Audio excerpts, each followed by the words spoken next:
Hello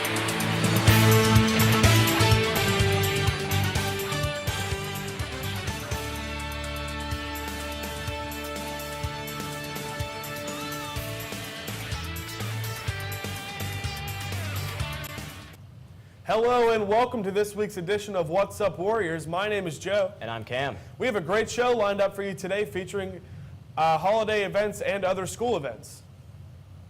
The holidays are almost here and it's time to decide what to get for your family and friends. For those Nintendo fans out there, some of the biggest releases in history are finally here. For more on this, we'll go to Brogan Schick.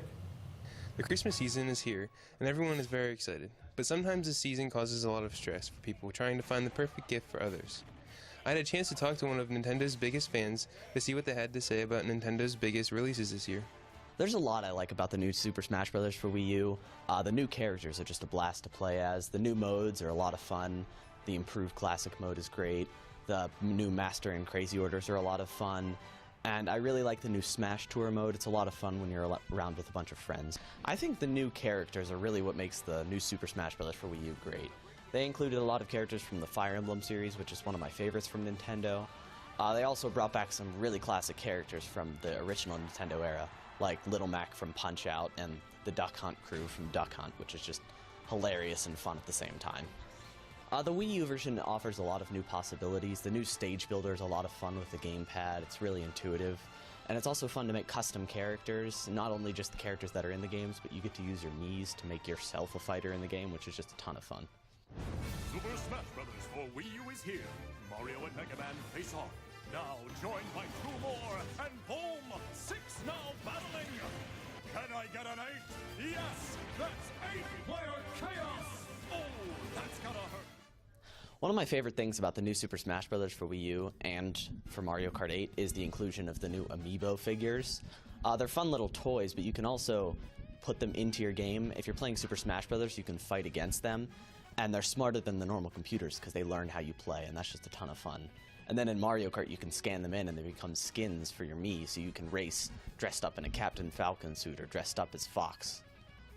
The new Mario Kart game for Wii U, Mario Kart 8, is just a ton of fun. The new gameplay, it's the same kind of Mario Kart that you've been playing for a lot of years, but it feels so much better with the new engine that they use on the Wii U, and it looks fantastic, and it's also a ton of fun to play with friends. This is Ben Brogan Schick reporting on some of the most popular game releases this year. Back to you guys at the studio. Thanks, Brogan. Computer programming and coding are on the forefront of the technology industry in the United States. Code.org is sponsoring Code Across America Week this week to educate Americans on the basis of code building.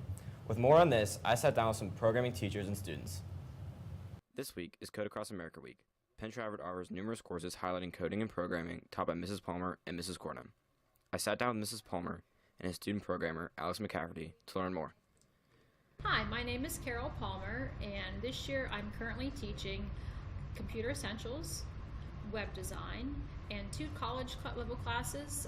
The first one is Practical Computer Applications, and the second one is Electronic Publishing. Okay, well, beginning today, which is December the 8th, clear up until December 14th, Code.org was created, I believe, at least last year, maybe years before then. It's a website you can go out to, code.org/learn, and learn all types of ways of coding. Simple little game type things. We have Angry Birds, Flappy Birds. There's all types of different little quick little gaming type things that really help you learn how to problem solve and help you be able to learn a little bit about coding, what about looping is all about. It's just a great way for kids to begin to get interested in coding.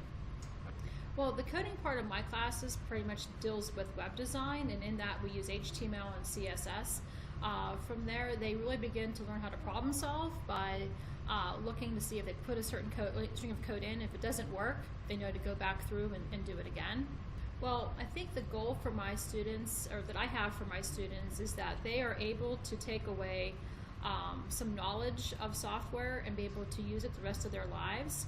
And my greatest hope of all is that my students will have learned something that they know how to problem solve. I'm Alex McCafferty. I'm an AP Computer Science.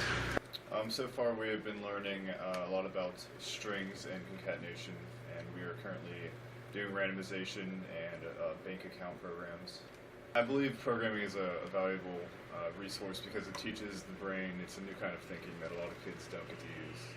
The most challenging part about programming is probably just learning all the syntax and remembering how to call certain functions and stuff. I think programming it's a really good thing to get into. Obviously, in the industry, it's a growing field, and it's actually a whole lot of fun if a lot of kids tried it. That's all for me. Back to you guys in the studio. Thanks, Cam. One of the most renowned and successful programs in our school is the Coffee Shop. Students enjoy this privilege every day, but do they really understand how it benefits our school as a whole? With more on the Coffee for a Cause program, we'll go to Dante Atkinson. At the high school, we have the opportunity to get a cup of coffee when we please. This is thanks to Coffee for a Cause. We all love to have something to give us a pick-me-up in the morning, but it can be asked, how is a coffee shop beneficial? Well, I had the chance to talk to the employees, and this is what they had to say. Well, I think, first of all, for the community, we're producing students that will be able to work in our community. These are students that will have skills, and do have skills. We have approximately 10 students at 5 different locations in and around our community working with skills that they developed here at our coffee shop. So with the community, we're providing productive workers because we expect a lot of them. We expect them to be here on time. We expect them to live up to a certain standards that employers would want. So our job is ultimately not to see our students after a year or two because we want them employable. It gives them those skills and abilities that employers are looking for.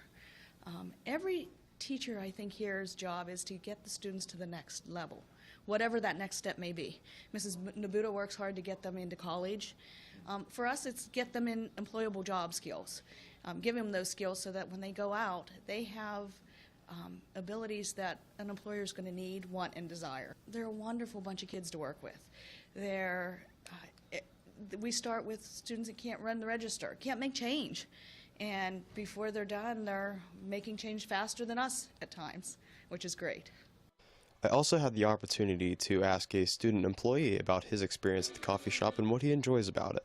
And this is what he had to say. I just thought he was see all. Seeing everybody's face being happy when they get their drinks and cookies. I then interviewed a few people in charge of Coffee for a Cause, and they said this.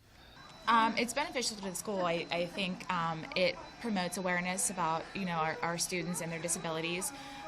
And it allows for a more relaxed atmosphere in the school. Gives them a sense, the student body, a sense of independence, maybe more responsibility, that they're allowed to, have drinks and whatever in the school. So Coffee for a Cause has donated over $40,000 to various charities, most of which were in the Penn Trafford community. So I feel like that's a big benefit to the community. I think it's beneficial because it's also helping with the backpack program. Our employees help with that, as well as the money that is made goes toward the backpacks as well. It seems like Coffee for a Cause has proven itself to be an organization that truly gives back. This has been Dante Atkinson. Back to you guys at the studio. That concludes our show for today. We hope everyone enjoys their weekend. I'm Cam. I'm Joe. Thanks for watching. We'll see you on the 19th for our special holiday show.